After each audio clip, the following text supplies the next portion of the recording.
Namaste, everyone. I'm Sophie French. Thank you for joining us this evening.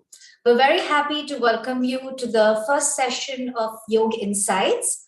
These weekly talks, lectures, and demonstrations will feature teachers from yoga, from Ayurveda, and they will be joining us to share their knowledge and experience with us. So for our first session today, we have Goa-based Hatha Yoga teacher Alisha Netalkar. Alisha is a certified classical Hatha Yoga teacher from the Shivananda Yoga and Vedanta Ashram in Kerala. And she has been mentored in the Bihar School of Yoga as well. So today's session, Alisha will be explaining how we can use yoga to move from gross to subtle dimensions. So let's welcome Alisha. Alisha, would you like to join us? Hello, Sophie. Hi, Alisha. Thank you so much for joining us this evening. Thank you. Welcome to Indica Yoga. I'm excited. We're very excited to have you, and we really look forward to this session. So I was just telling all of our participants that you're going to explain to us how we can use yoga and spiritual practices to move from sort of gross to subtle dimensions. So I'm going to hand over the session to you now. Okay. And best of luck. Thank you. Thanks.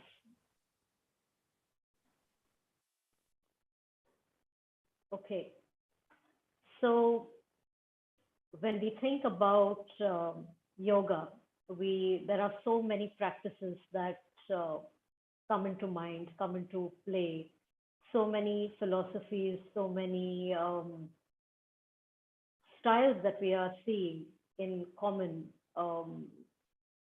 In the sense that there's this physical practice of the asana, then there's pranayam, there is relaxation techniques, yoga nidra, there's meditation, there is mantra chanting. So we have all of these techniques, and sometimes what happens is when we are trying to understand what the technique or what the essence of the practice actually is, that's when we really get to the core of the practice. And I wanted to speak about this topic about how to move from the gross dimension to the subtle dimension for this reason, because it is a common factor that kind of unites every practice, whether it's more of a physical asana practice, even though let me say this, just to make myself clear, a physical practice isn't just limited to the body. So it may look physical on the outside, but the effect is also felt on the subtle body. So a little bit of clarity on that will also come in the session as to what is the gross body and what is the subtle body or the subtle dimension. So let us start with that. Now, when I say gross, what do you understand from it? The gross body or the gross dimension that we talk about in yoga philosophy, in yoga practice, is basically made up of the 5 elements that we see in nature, out of which everything in nature is composed of, which is the earth element, the fire, the air, water, and ether. So if you want to go in order, it would be earth, which is the densest and the grossest of them all, which is the most solid. It has a quality of solidity to it. Water would be next. It has fluidity to it. Fire would be the 3rd element, which is more dynamic, transformative in a way, and it has movement as its quality. Now, air is an even subtler quality, and it has it is not seen but is experienced, but is also experienced sensorially. So that is the fourth element. And the fifth is ether or space, which is not quite experienced as an element in itself. So hence it's the subtlest of the gross elements. Now our physical body, that is the outermost layer of our, I wouldn't say our self, but our physical manifestation is the most grossest manifestation in that sense, is made up of the five elements. So to make things very clear, when we're talking about the gross body, we're talking about the physical body that is made up of the five elements and is sustained with food and water, right? Now, if we want to bring the terminology of the Pancha Kosha or the five koshas or the five sheets, this layer would kind of correlate with the Annamaya Kosha. Anna is the food and the Kosha is the sheath, so the grossest layer. Now, why are we trying to move from the gross body? Because you may notice our experiences, our experience of life, as most of us have it, is very physical, is transactional with the outside world. We are using our bodies for most of our activities. We are most of us are most easiest contact with, out of the five koshas that I will go to explain, is with the gross body. So this is easiest to access. It in no means is lesser than the other bodies. So that is one thing that we want to keep in mind through our understanding of yoga, is the physical is not lesser. They all work in tandem. All right. So now that we have an understanding of what the gross body is, we want to know, what do we mean by subtle? Now, I want to clarify something, because this can also come up as something that we're not clear of a lot of times. We understand the gross body to be material, and we understand material to be something that we can tangibly feel and touch and taste and smell. But the subtle body or the subtle experience is also material. Okay, it is not non-material. The non-material quality is something that is out of the laws of nature, which is pure consciousness. So that is the only facet over here in this kind of a yogic framework, in this understanding, that is non-material, which is not subject to the laws of nature in any way. Okay, so what is the subtle body? Now, when we are talking about the subtle body,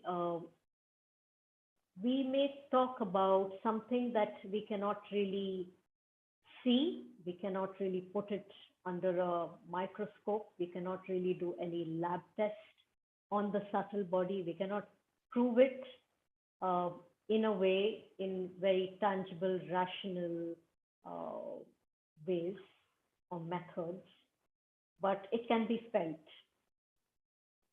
Now, the subtle body is connected with the sense, with our sensory perception.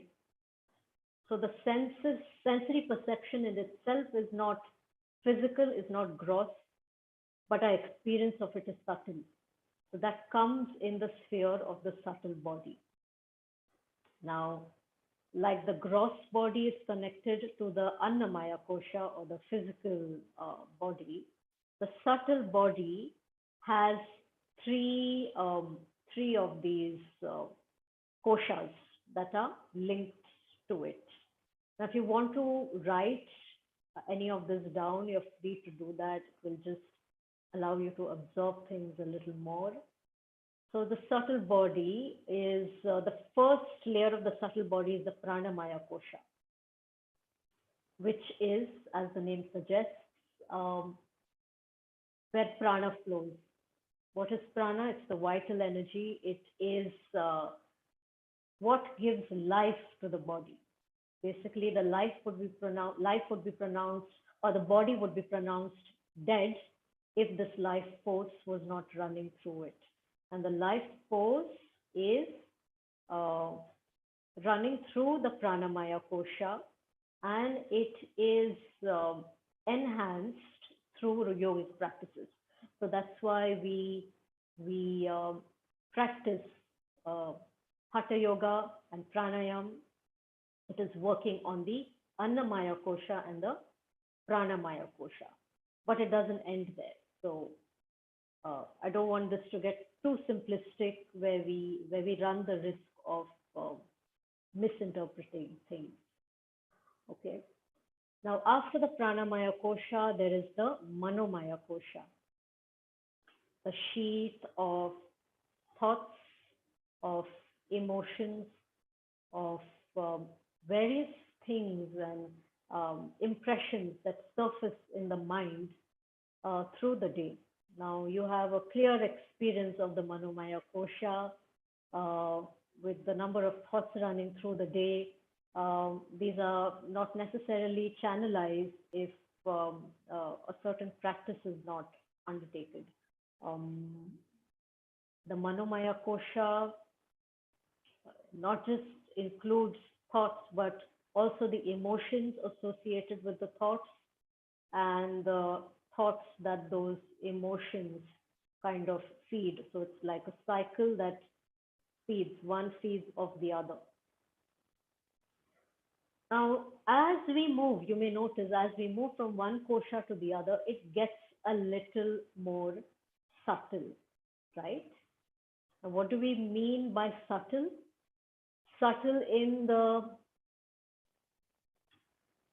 truest sense would mean getting a little more intangible, something that we can't really put a finger on, but we have an experience of it, right?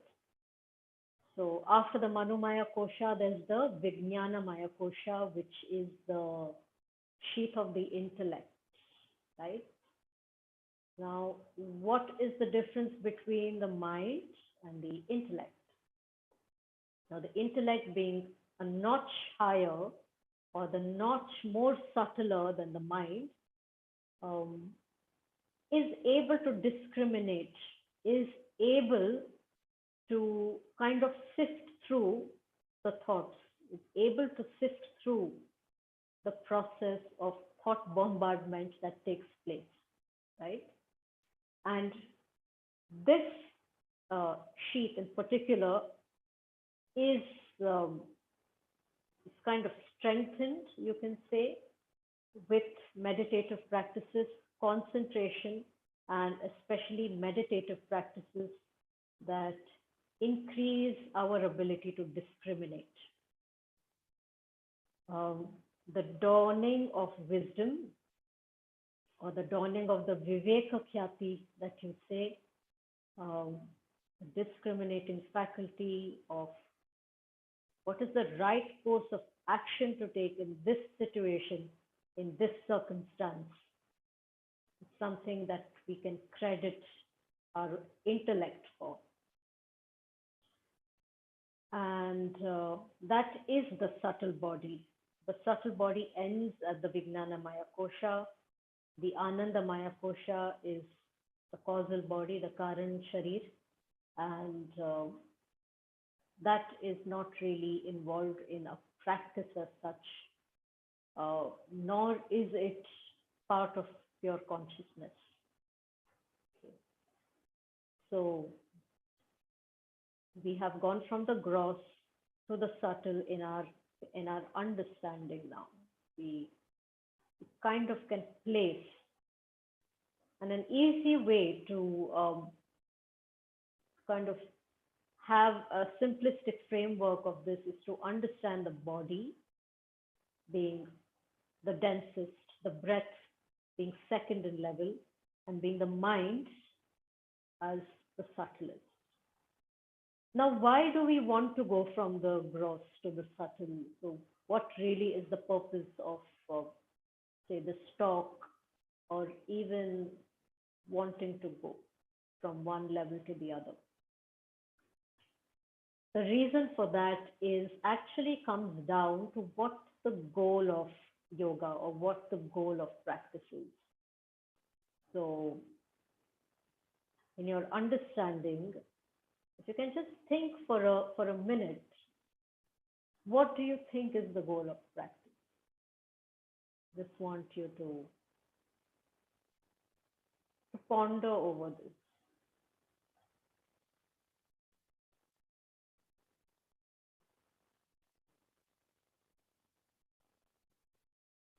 Okay. So, when we are talking about yoga practice, and when we are coming at the practice from the most authentic space, it is to alleviate suffering. It is to bring a permanent end to suffering. And this is the goal of yoga and the goal of spirituality according to the yogic scriptures. It is not to bring a momentary end to suffering and something that comes back again after having a short experience, but something that is permanent, right? Something which stays with you. And when we are talking about suffering, the impact of suffering, the impact of pain, the impact of what actually leads us to take up practice is basically the effect the mind has, the effect on the mind from its interaction with the outside world, right? If you really think about it, it is the interaction with the outside world, the interaction with the world at large, not even question about it being outside and inside, and our interpretation of that interaction, that is the cause of suffering. And I'd like to bring up Patanjali Yoga Sutra. What's mentioned in the Yoga Sutras is the psychological afflictions, or the pancha kleshas, being the defining sort of, it's a very clear way for us to understand, how the mind works and how it creates psychological suffering. So I just want to go over these because it's important to kind of just have an understanding of this. So where does all of this come from? Where does all of this, what is the root cause of suffering? What is the actual cause that is leading man to think this way? That is leading to this cycle of endless death, rebirth,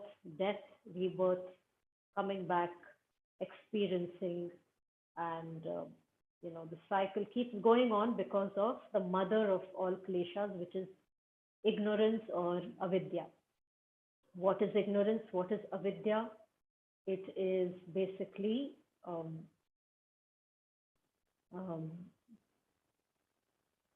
it is an ignorance of your true nature.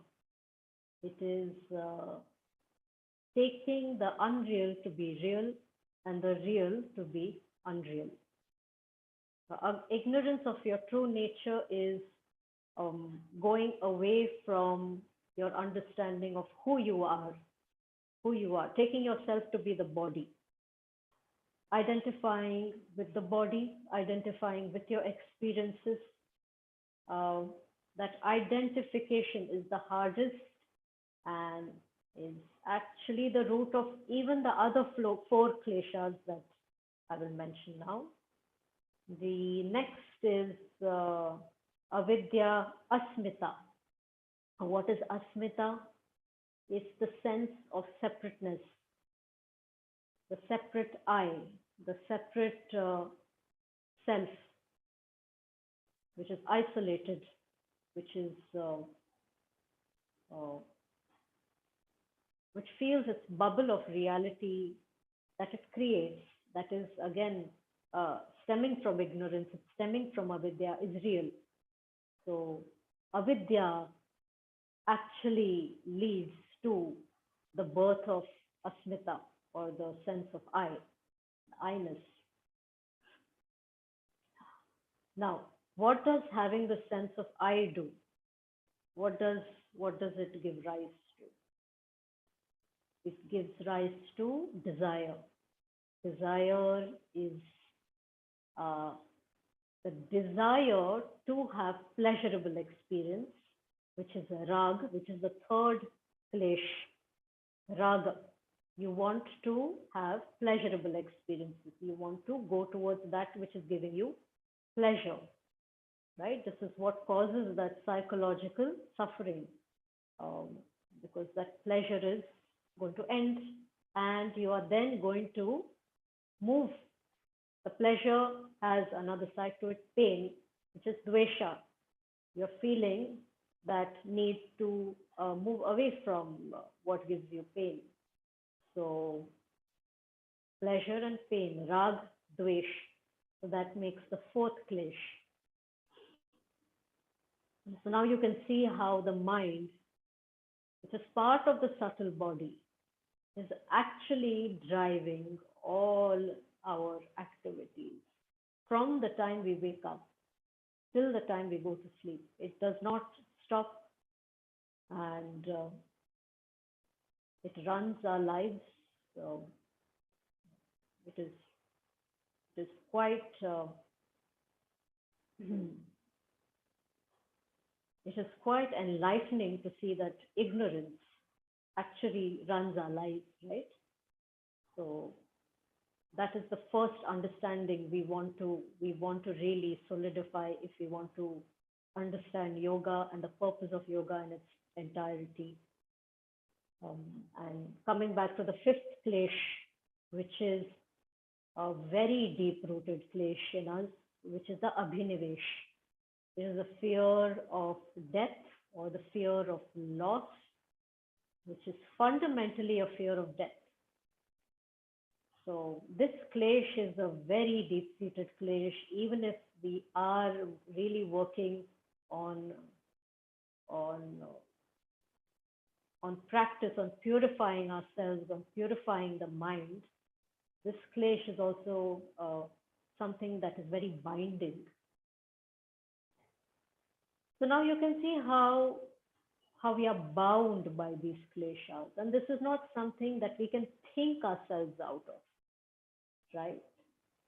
So a lot of times with practice, what happens is we try to imagine ourselves out of practice, or we try to think ourselves out of practice for 5 minutes. And it's fine to contemplate, like they say, Shravanam, Mananam, and Nididhyasanam, to listen to the scriptures and to contemplate. So that in itself is a practice. So we should not make get into this ignorant way of thinking that practice just means sitting somewhere, or it just means getting into a shape through your asana practice or through the pranayama practice. So essentially, through all our practices, we are moving from the gross to the subtle, whether we know it or not. Maybe we haven't known it. Maybe we don't understand the mechanism, but that is what is essentially happening. So I hope that was, I've tried to pack in information that is going to be of use, and knowledge rather than information. This is knowledge which we need to keep coming back to. And I'd like to give a little bit of an experience of it through the practice as well. So you can now take a seat or like just set yourself up wherever you may feel comfortable. And just get into a position that is easy for you. So if you need to take back support, you need to dim your lights because we are going to internalize, we are going to try to literally move from the gross to the subtle, right? So take a few seconds to just get yourself in order.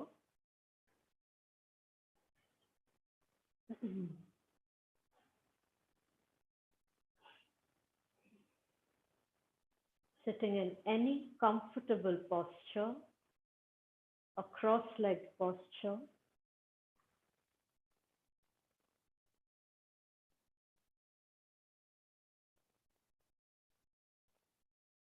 Resting your hands, the back of the hands on the knees or within your lap, in either the chin mudra or the Bhairav mudra, where you're placing the right palm on top of the left palm. The elbows are relaxed, the shoulders resting. And the spine, neck, and head are in one line.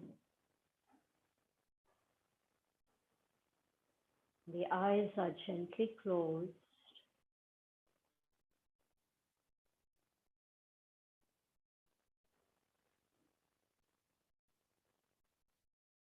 And just coming back to yourself.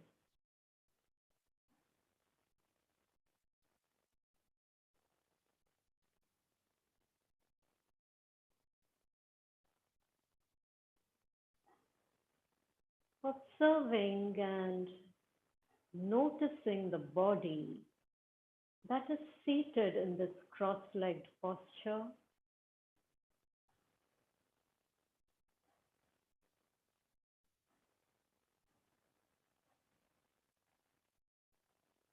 The legs are crossed.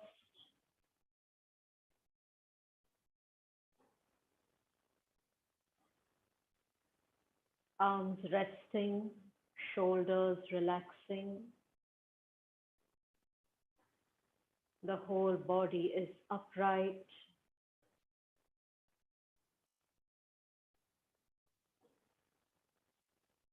Sensing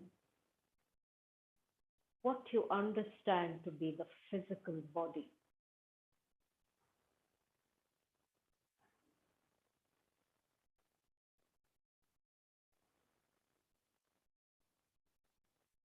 The toes,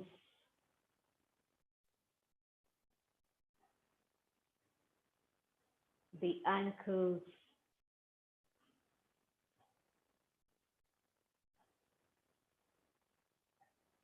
the knees,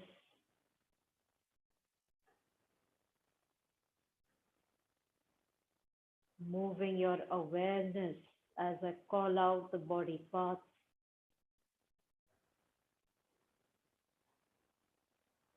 The hips,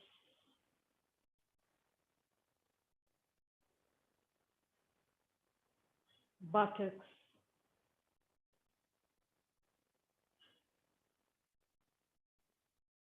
the whole spine, right from the tailbone,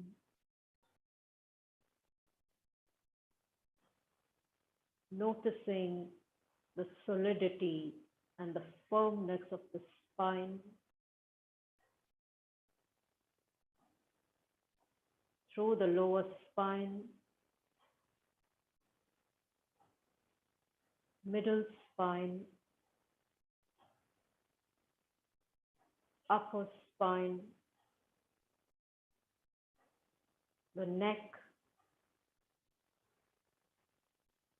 base of the skull.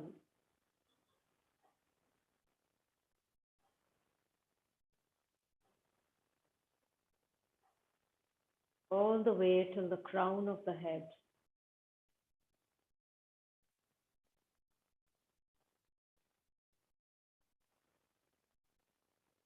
The forehead,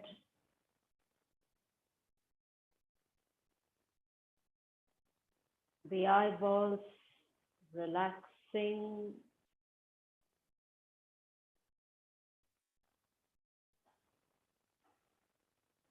facial muscles relaxing,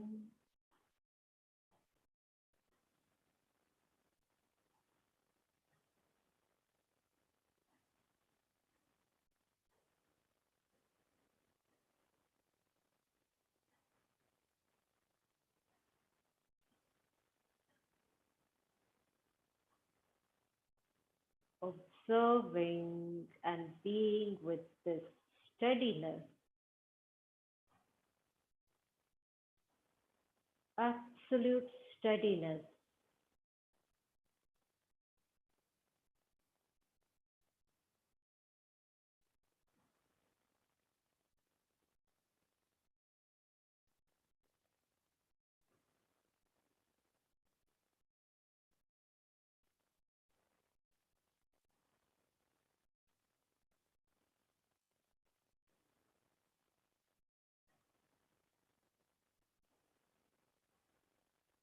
You will now be bringing your awareness to your experience of hearing, your sense of hearing.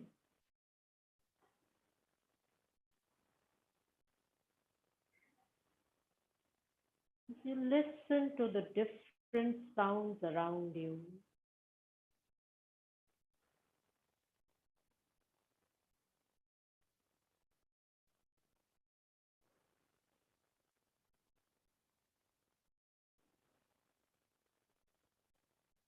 moving your awareness from one sound to the next,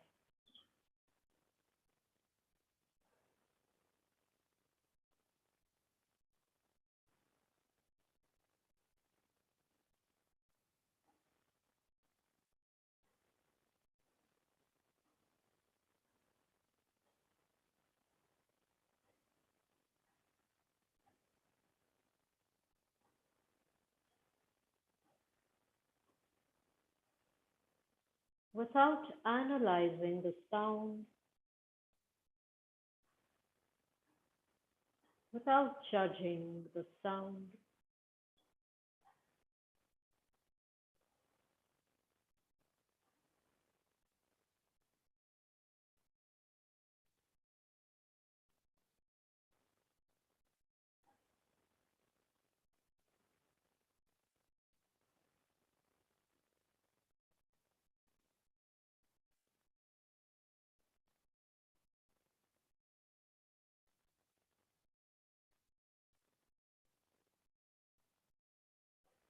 And now tuning in that sense of sound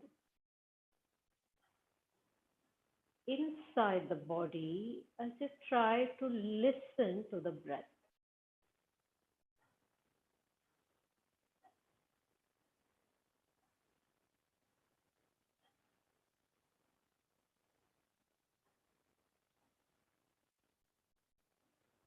Any internal sounds that you hear in the body,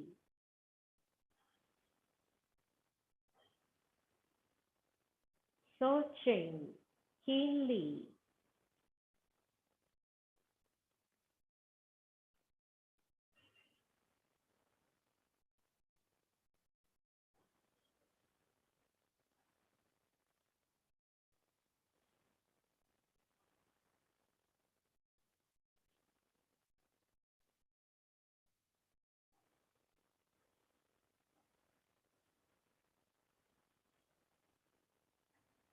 slowly letting go of this sense of sound, of hearing.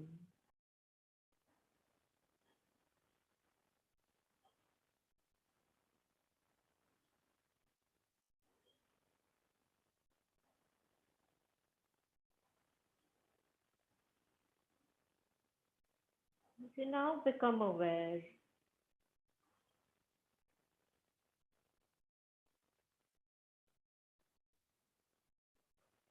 of the sense of touch,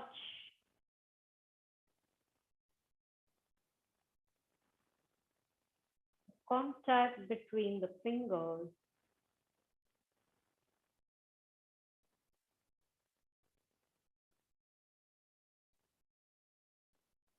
contact of the body and the ground.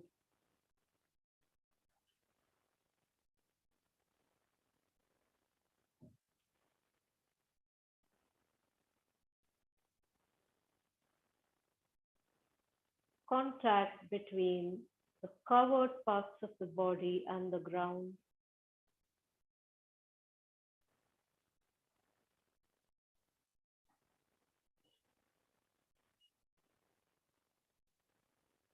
The touch of cloth against the body.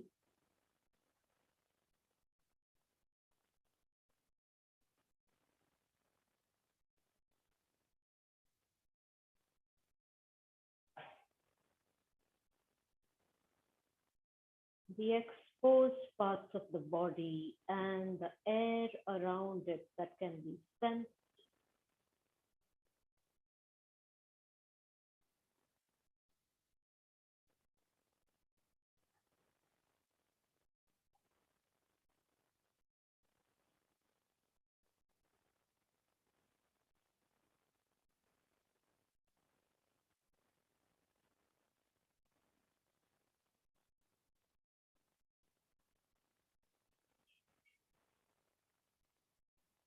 Slowly let go of the sense of touch or feeling.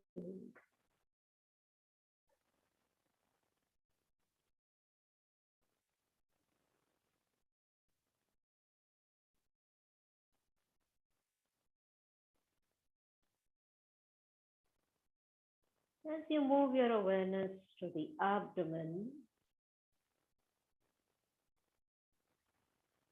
noticing its subtle movement.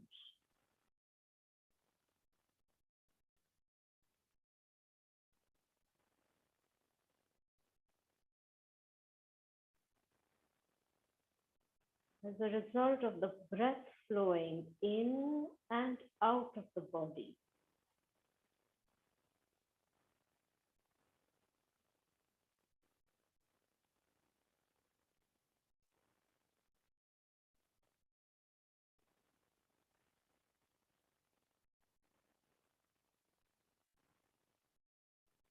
Trying to not control this movement or the rhythm, letting it be as it is.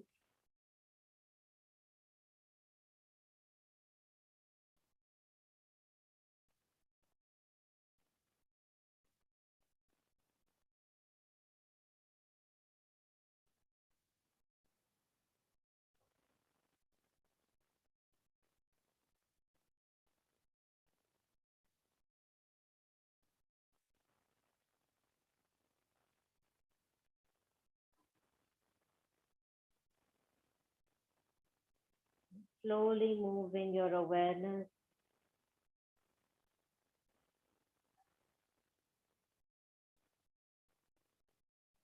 to the region of the nostrils, just around the nostrils. Feeling the incoming breath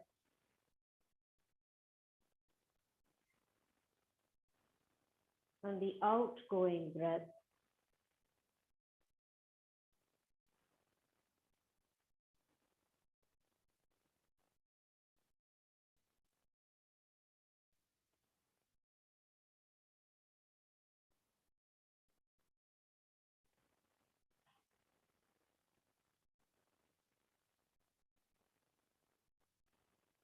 With each inhale, observing the entry of the air, the experience inside through the nostrils, not dismissing any part of the breath.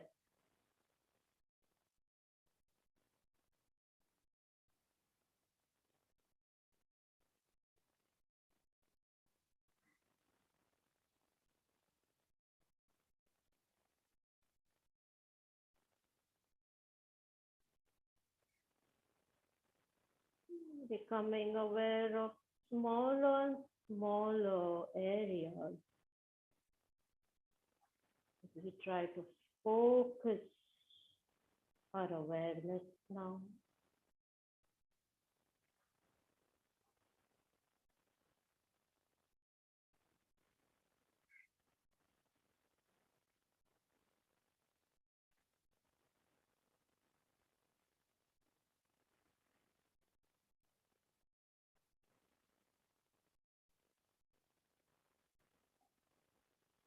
And if you notice a change in the rhythm, acknowledge that change.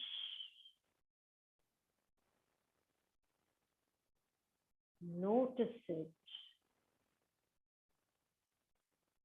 with curiosity and detachment.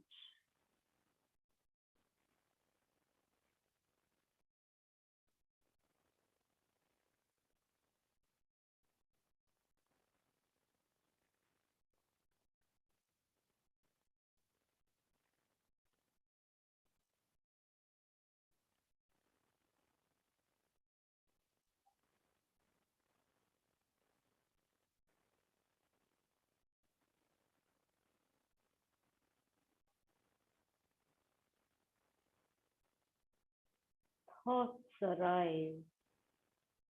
A thought wave comes in. Do not be quick to grasp and follow.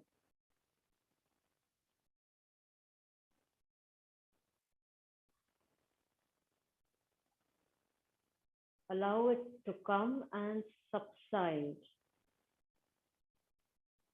appear and disappear.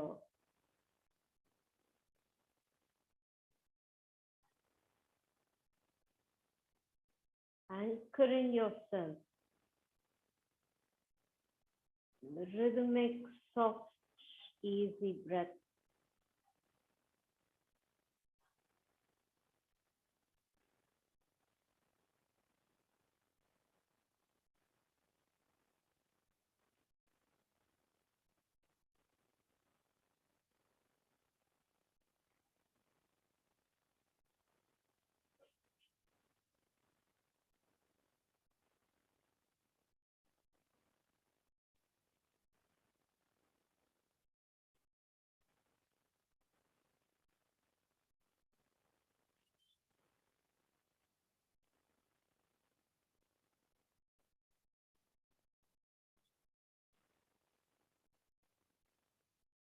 And as the breath becomes subtler and subtler,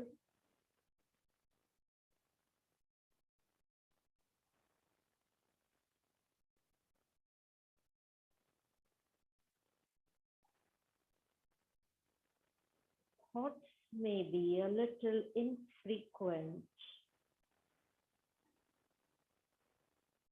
Subtler thought waves.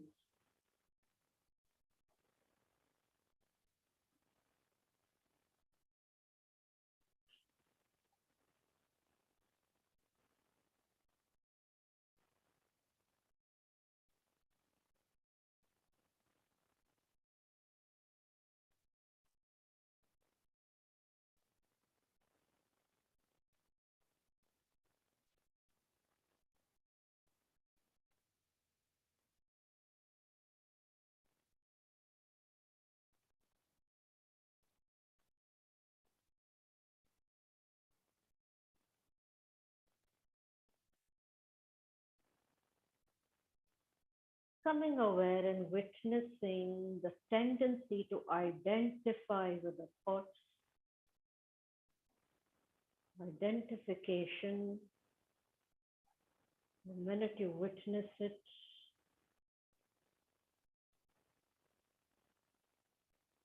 its hold over you diminishes.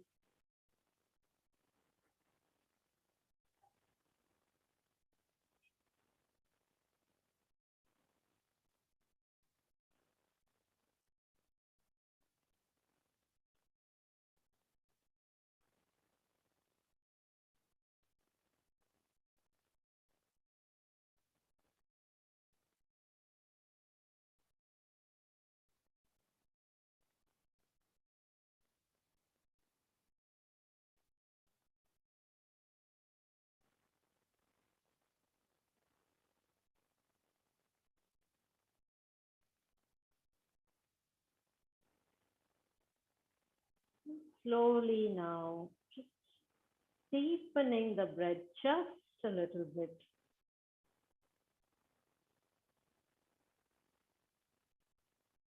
Becoming aware of the tiniest change and shift in the breath pattern.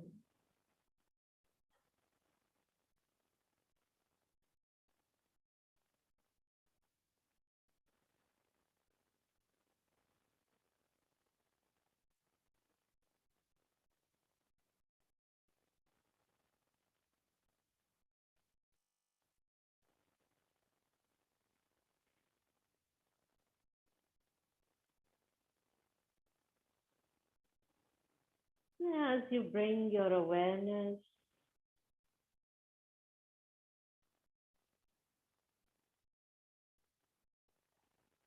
to a deeper breath,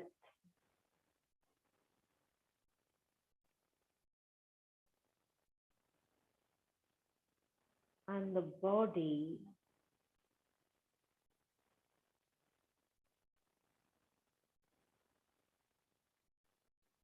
the physical body,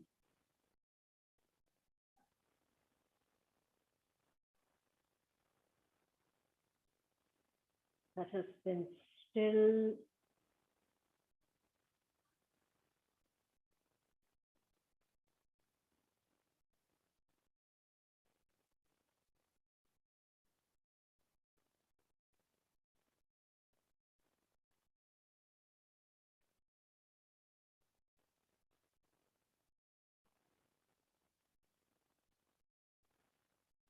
making gentle movements in the fingers as you release the mudra.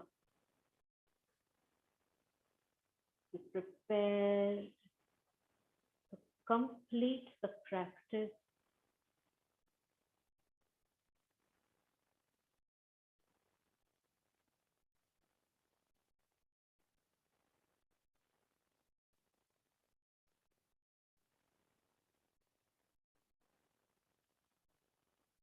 Bringing the palms together in pranam mudra.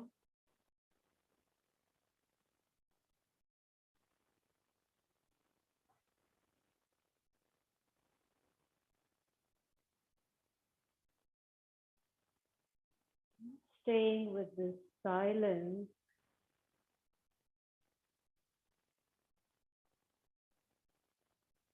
knowing you can access it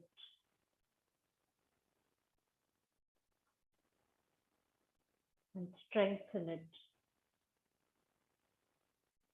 through practice. Hari Om.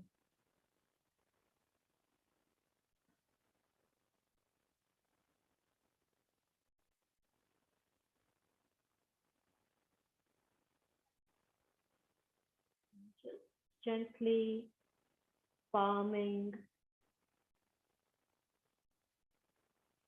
before you open your eyes. You want to palm and relax the eye muscles.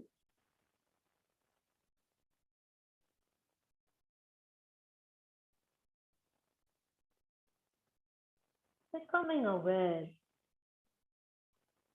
and opening the eyes with awareness to the external surroundings. Once again,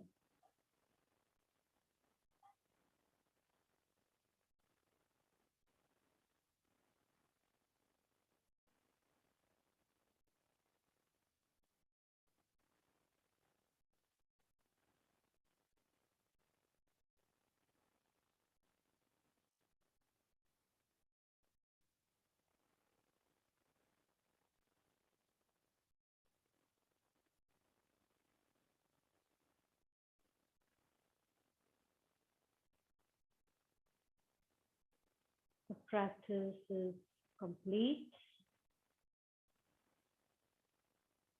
You can make any movements in your own time. Take your time.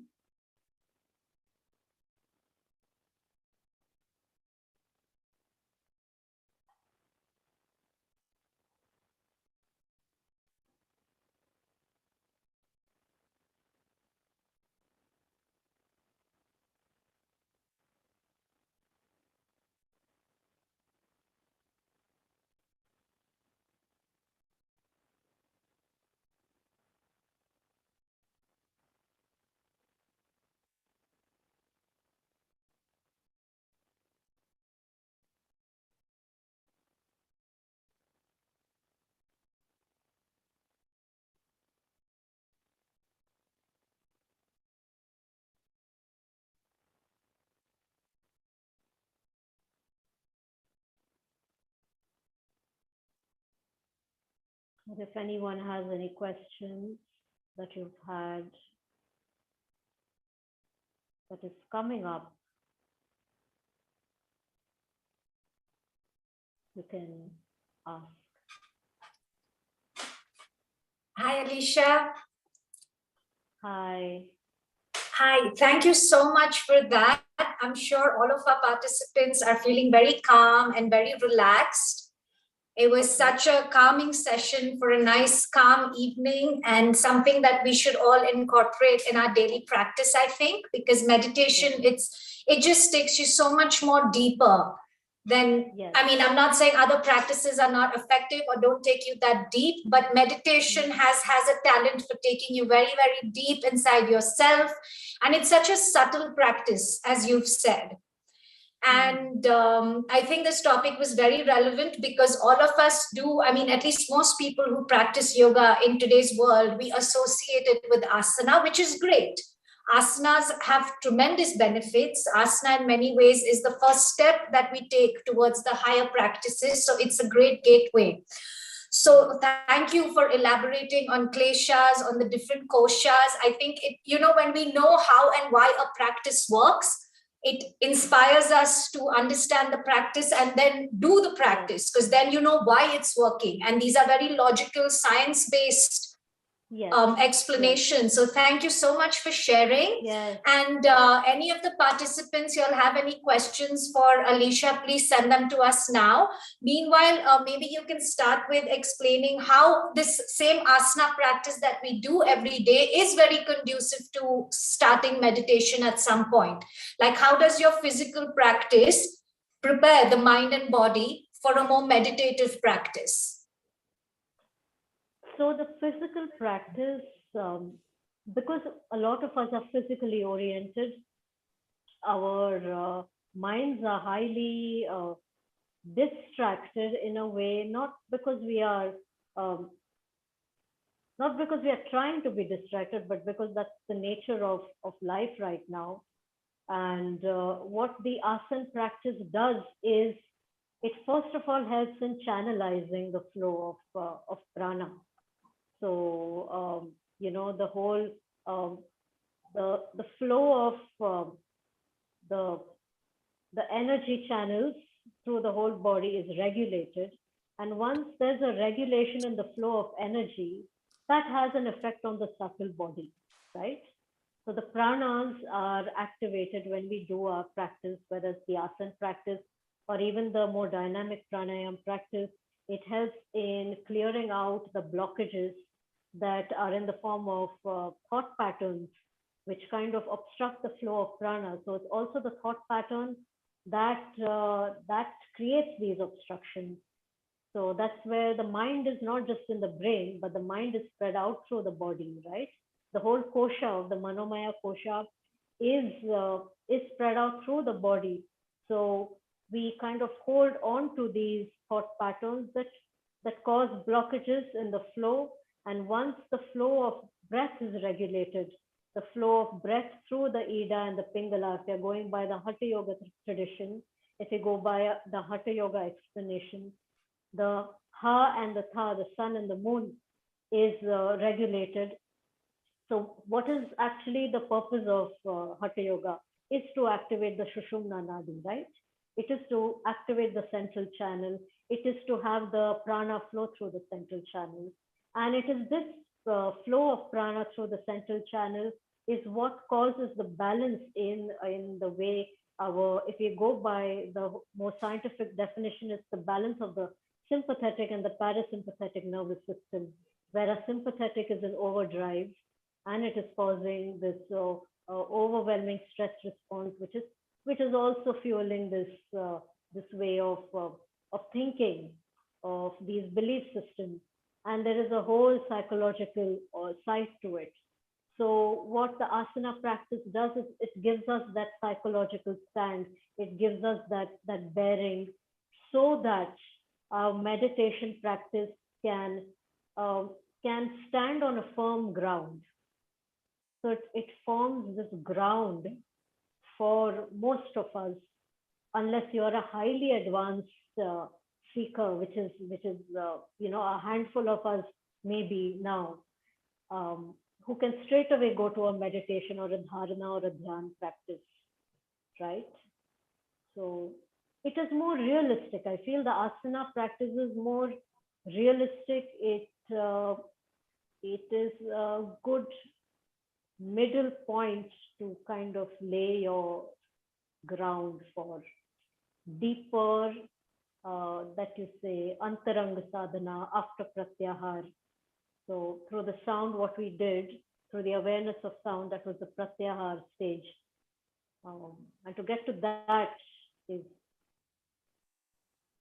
like an in-between stage. So we can really talk at length on this.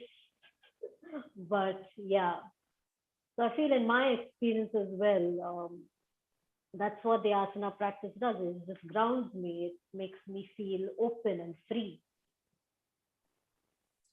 And the breath is the big thing for this balancing of the mind.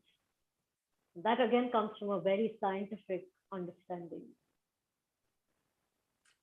Thank you so much. Yes. So we can please continue. We can come to this from many angles. And the thing is, with yoga philosophy, there are many ways of reaching this one destination that we are trying to reach, or one understanding. So it also depends on the temperament. Maybe for some, a meditation practice is not attractive or suitable because of whatever limitations there may have been. So that also factors in. Great. Thank you so much. So yeah, there you have it, guys. And it's also during your talk, you said that all of these practices, it's not about which is better or which is worse, but they all work in tandem with each other. And that's something I think all yoga practitioners should remember. It really doesn't matter which school or which system you follow, because all these systems were developed for the same end goal, which is liberation from the mind. So, to fight over schools and systems is rather futile and silly, because I mean, the fact that we do that sometimes is when we lose our yoga practice, I guess. Yeah. So thank you so much for this talk. And I don't think there's that many questions, but if anyone has questions that you might think of after this session, you can always write into us and we forward your questions to Alisha. You can write to us on info@indica.org.in. Before we leave, Alisha, could you share with our participants details of your website or your email if they want to get in touch with you, to study with you, etc.? Yes, definitely. So my website is alishanetalkar.com. My spelling, the surname, you have to maybe check it because just to get the spelling right, but you can just find type in Alisha Netalkar Yoga on Google and you'll find all my details. And the best way to reach me is through email. So my email address is Alisha, ALISHA .Netalkar, NETALKAR @gmail.com. And I will respond to you, whether it's practices that you'd like to do online or whatever the nature of the practice that you're looking at. We'll find something.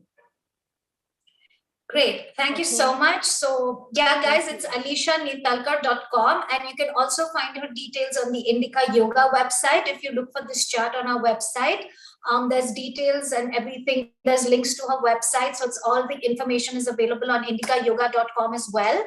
And for those of you, in case you missed the session today or you want to watch it later again and go through the meditation demonstration that Alisha gave us today, this video is going to be available on Indica Yoga's YouTube channel. So you can always come back to it and get in touch with her or us from there as well.